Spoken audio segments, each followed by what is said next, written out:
take a look back into the weekend of the weather that we saw. Maybe it was a good time that you were stuck inside in the theater, right? Yeah, I had a good time in the theater, actually. Yeah, it wasn't really stuck inside because No, you enjoyed it. I wasn't stuck at all. And actually, a lot of people enjoyed themselves at the theaters this weekend.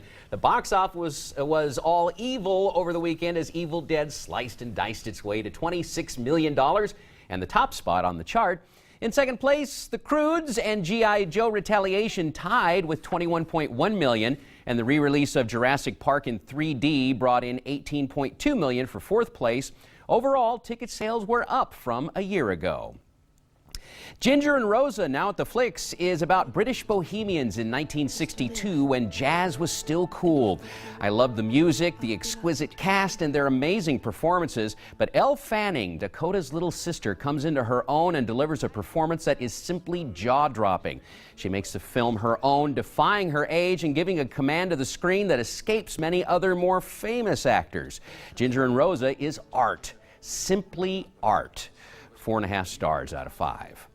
The remake of Evil Dead has better effects, is more serious, and has the same basic story, but twists it up. What it doesn't have is Bruce Campbell, who was the best part of the original. Now, I didn't expect him to reprise his role, but the lead male character in the remake isn't nearly as charismatic or entertaining.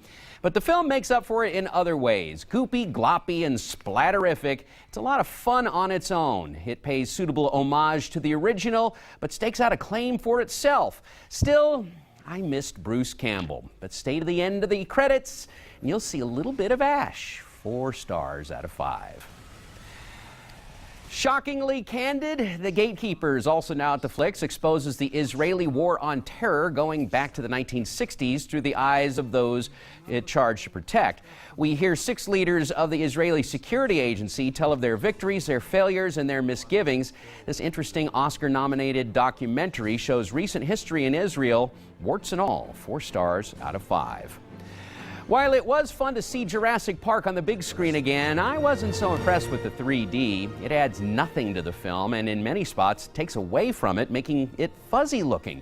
I was surprised that the dinosaurs looked as good as they did. After all, the film is 20 years old. Overall, the experience was enjoyable, but the 3D adds almost nothing. The film gets 4.5 stars out of 5, but the 3D conversion, nothing. For my reviews, a look at this week's DVD and Blu-ray releases and more, head over to my website, BobRichardsMovieReviews.com, or link to it at IdahoOnYourSide.com. You gave away lots of stars. I did, didn't I? The lowest one was I'm just ashamed 4 at stars, myself. I think, right? Yeah. Yeah. Hey, no, don't be sad for being generous. And you know, Jurassic Park surprises me because I'm the type of person that still feels like 5 years ago we were in the 90s.